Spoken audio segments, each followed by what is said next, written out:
Time is a scam. One minute you're a kid with unlimited summers, and the next you're calculating how little sleep you can survive on. Your alarm is side-eyeing you, but you sleep. No, you scroll, you spiral. You relive that one cringe moments from 2014, and time doesn't care, it just keeps moving like a tax collector with no soul. Unstoppable and utterly indifferent. Intrigued? Welcome to Time. You can fight it, but you'll never win. People act like time is just some chill background character quietly ticking away while we go about our lives. But no, time is a tyrant, a ruthless dictator. It doesn't just pass, it looms, it collects, it reminds you that you're aging like milk left in the sun. Henry Bergson, a guy who looked at the entire modern world running on clocks and said, "This is some dystopian nonsense."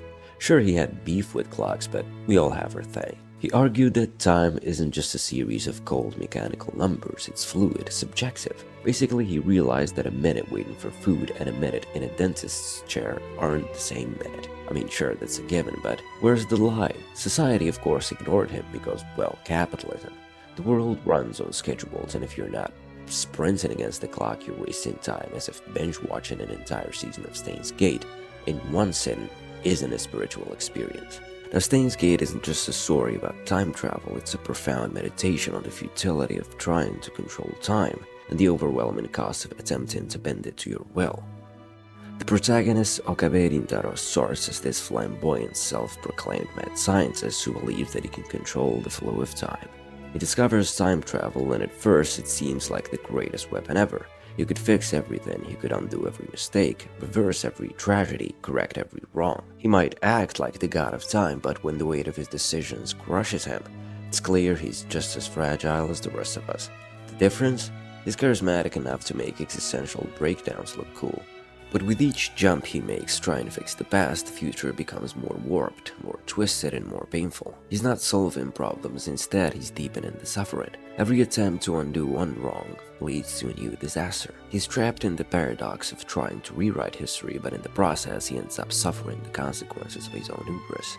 In the end, Okabe is forced to face the harsh reality that no matter how many timelines he jumps through, no matter how many attempts he makes to fix the past, time still treats him like an unpaid intern. Time doesn't care about your regrets, your suffering, or your efforts. It will keep moving forward, mercilessly, relentlessly. And that's the real horror of Steins Gate, not the time travel, not the paradoxes, but the simple, soul-crushing realization that no matter what you do, you are forever at the mercy of a cosmic clock that didn't even bother to read your resume. And that's where Steins Gate and Bergson intersect so beautifully. Bergson's idea of duration tells us that time can be measured by clocks or calendars. Real time is felt, it's lived. It's the difference between counting the seconds of a boring meeting and losing yourself in a moment that feels timeless. Like a conversation that goes on forever, or a perfect moment that just seems to stretch into infinity. But here's the paradox: the more you try to control time, the more you lose touch with the only real experience of it, the moment itself. But in a world where we all have our fingers drenched in dopamine, the brain's reward neurotransmitter becomes the puppeteer. It's released when we feel pleasure or anticipate rewards, and suddenly we're all chasing the next shiny object like a rat in a maze. Only the cheese is a notification.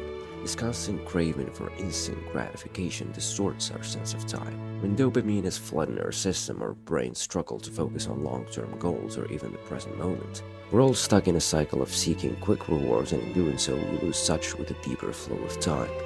So, we were indoctrinated. No need to go full conspiracy theorist on you, but it's so obvious even a monkey could see it. That brings us to the scariest part of all. We're all in a time loop, maybe not literally, but metaphorically.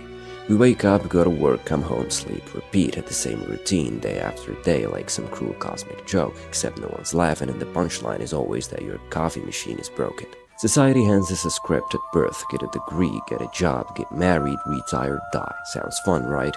Like a bad sitcom with no commercial breaks. The cycle is inescapable and we think we're making choices, but are we? Or are we just playing our parts in a pre-written timeline, occasionally hitting the snooze button on life? This is where nihilism walks in, grabs a chair and makes itself comfortable. If time is a construct and all of our deadlines are nothing but human-made torture devices, then why do we take them so seriously?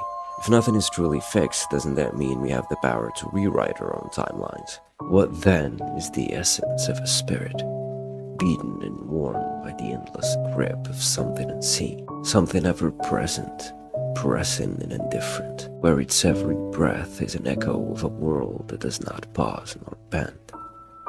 In this brief rupture, what madness arises to touch even the hardest of stones with affection, embracing what once was only endured, now seen through the eyes of something new, something fragile, something mistaken for possibility.